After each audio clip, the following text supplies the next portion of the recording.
ખ્યાતિકાંડની તપાસ કરી રહેલી અમદાવાદ ક્રાઇમ બ્રાન્ચની તપાસમાં બોગસ આયુષ્માન કાર્ડ બનાવી સરકારને ચૂનો ચોપડવાના કૌભાંડને પણ પર્દાફાશ થયો છે. ખ્યાતિકાંડના આરોપી કાર્તિક પટેલ અને ચિરાગ રાજપૂતે અન્ય 8 લોકો સાથે મળી આ કૌભાંડ આચર્યું હોવાનો પર્દાફાશ થયો છે.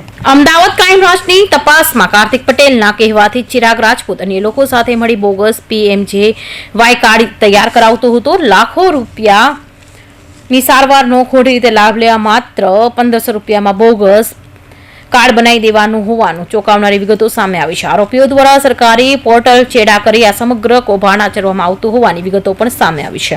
આ કૌભાંડ બાબતે કુલ 10 લોકો સામે ગુનો નોંધવામાં આવ્યો છે. અમદાવાદમાં સામે આવેલા કૌભાંડમાં અન્ય રાજ્ય સાથે તાર જોડાયેલા છે કે નહીં તે દિશામાં પણ પોલીસે તપાસ હાથ ધરી છે. જણાવવા માંગુ છું કે આ જો ઓલ ઇન્ડિયા પોર્ટલ છે જો રશીદ બિહાર વાળા ચલાવે છે, આ ફક્ત ગુજરાત પૂરતું નથી અને હોઈ શકે કે એડજેસન્ટ સ્ટેટ્સનો ઘણા બધા આપ જો છો કે હિંમતનગર હોય અને આ અમારો રાજસ્થાનથી અડીને જેટલા બી ડિસ્ટ્રિક્ટ છે કેટલા બધા લોકો બાજુવાળા ગામમાં છે રાજસ્થાનની હદ હોય અહીંયા સારવાર માટે આવે છે.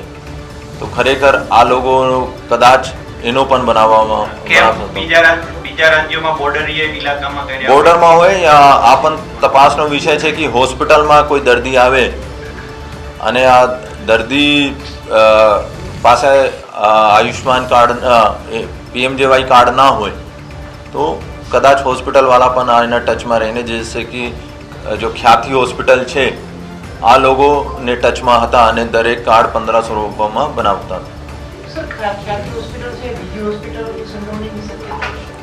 અત્યારે અમે ડાટા મળ્યા છે. અમે આપને પહેલાં પણ કીધું કે એનો ક્યાંથી કાર્ડ બન્યો અને ક્યાંથી ક્લેમ થયા.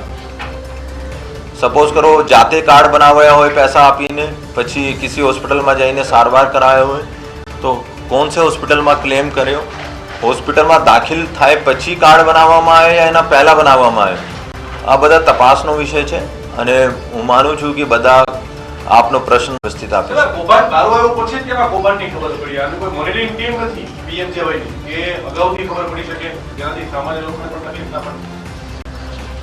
लोगों हमें ऐसा नहीं, हेल्थ डिपार्टमेंट પણ અમારે ટચમાં છે. આ લોકો પણ અમારે ટેકનિકલી હેલ્પ કરે છે અને જ્યાં જ્યાં જરૂરત છે અમે એની એડવાઇસ પણ લઈએ છીએ. આ લોકોનો કહેવા મુજબ જ્યારે એનો પણ માહિતી મળે છે કે આવા સિક્યોરિટી પેચીસ છે કે જ્યાં લેપ્સિસ થઈ શકે છે યા વલ્નરેબિલિટી છે તો આ લોકો રિપોર્ટ કરીને એનો દૂર પણ.